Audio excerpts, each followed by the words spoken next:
Hello दोस्तों, आप देख रहे हैं बोले तो ये है खबर सिनेमा। मैं हूं रीना। आज का एपिसोड बेहद मजेदार है।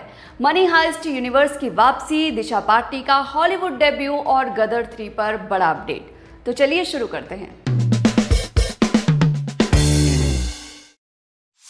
मनी हाइस्ट के 5वें सीजन के खत्म होने के करीब 4 साल बाद नेटफ्लिक्स ने ऑफिशियल ऐलान किया है कि इस यूनिवर्स की कहानी यहाँ नहीं रुकने वाली। नेटफ्लिक्स ने एक नया टीजर रिलीज किया जिसका टाइटल था the world of money heist continues. इसमें रॉयल मिंट और बैंक ऑफ स्पेन की डकैतियां दिखाई गईं और ड्रामेटिक टेक्स्ट लिखा हुआ आया।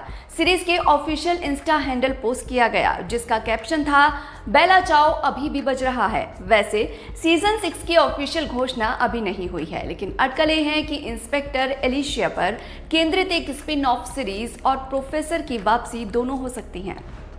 दिशा पटानी की पहली Hollywood film the portal of force का ट्रेलर रिलीज हुआ है। ये फिल्म एक नए सिनेमा यूनिवर्स की पहली कड़ी है। इस फिल्म में दिशा जेसिका की भूमिका में है, एक चुनी हुई योद्धा जो 2 प्राचीन शक्तियों के बीच के युद्ध में फंसी है।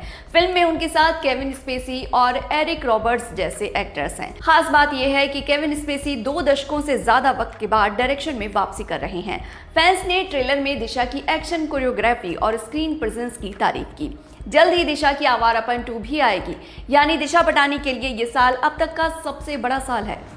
दृश्यम 3 का ट्रेलर लॉन्च इवेंट एक बेहद रोमांचक ऐलान के साथ खत्म हुआ। मोहनलाल ने मुस्कुराते हुए कहा, मैंने कई बार कहा है कि जॉर्ज कुटी को बचा दो तो दृश्यम 4 की भी उम्मीद रख सकते हो। फिर मजाकिया लहजे में उन्होंने कहा, हम 5 से पहले 4 बनाएंगे या शायद 4 से पहले 5। इस पर प्रोड्यूसर ने भी सहमति में सिर हिलाया। दृश्यम 3 21 मई को रिलीज होने वाली है। आशीर्वाद सिनेमाज और पेन स्टूडियोज मिलकर इसे प्रोड्यूस कर रहे हैं। दृश्यम 3 का हिंदी रीमेक अभिषेक पाठक 2 अक्टूबर 2026 को रिलीज करेंगे। जीतू जोसेफ के डायरेक्शन में बनी ये फ्रेंचाइज अब सही मायनों में बहुत बड़ी हो गई है। रामचरण की 25 जून को रिलीज होने वाली पेडी अपने ट्रेलर लॉन्च के लिए एकदम अलग रास्ता चुन रही है। बॉलीवुड हंगामा के मुताबिक पेडी का ट्रेलर 16 मई को मध्य प्रदेश के भोपाल में एक विशाल इवेंट में लॉन्च होगा। इस इवेंट में AR रहमान का लाइव म्यूजिकल परफॉर्मेंस भी होगा। ये इस साल किसी भी इंडियन फिल्म के लिए अब तक का सबसे शानदार ट्रेलर लॉन्च इवेंट होगा। फिल्म की शूटिंग पूरी हो चुकी है, सिर्फ एक स्पेशल सॉन्ग बचा है जिसमें श्रुति हसन है। उत्तर भारत के बड़े शहर में ट्रेलर लॉन्च करना एक सोचा समझा रणनीतिक फैसला है। मेकर्स पेडी को महज तेलुगु फिल्म नहीं बल्कि एक पैन इंडिया ब्लॉकबस्टर के रूप में स्थापित करना चाहते हैं। तेलुगु सिनेमा की 2 दिग्गज ताकतें नंदमुरी बालकृष्ण और कोरताला शिवा पहली बार एक साथ आ रहे हैं। एक रिपोर्ट के मुताबिक इस फिल्म का टाइटल कारपेंटर होगा। प्रोड्यूसर ने ये टाइटल रजिस्टर करवाया है जिसे NBK 112 का आधिकारिक नाम माना जा रहा है।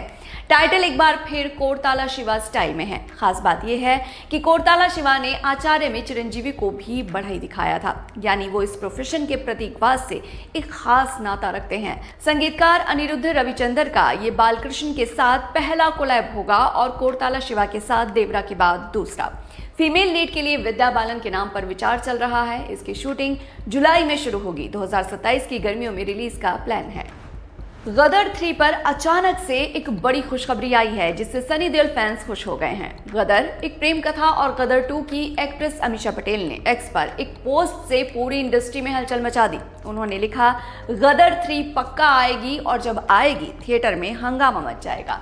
500 करोड़ तो कम से कम कलेक्शन होगा। इस बार स्केल और स्क्रिप्ट दोनों ही दमदार और धमाकेदार होंगी। 2023 की गदर 2 ने 687 करोड़ कमाकर इतिहास रचा था। सनी देओल एक बार फिर भीड़ खींचने में कामयाब रहे थे। डायरेक्टर अनिल शर्मा ने पहले ही कहा था कि गदर 3 की तैयारियां चल रही हैं। सनी देओल इस वक्त लाहौर 1947 और रामायण में व्यस्त हैं, लेकिन गदर 3 की डिमांड लगातार जारी है। तारा सिंह का किरदार भारतीय सिनेमा के बड़े इमोशंस में से एक है। अमीषा पटेल के इस ऐलान से साफ है कि तीसरा पार्ट धमाकेदार होने वाला है। आज के लिए खबर सिनेमा में बस इतना ही। कल फिर मिलेंगे नई खबरों के साथ। आप देखते रहिए बोले तो।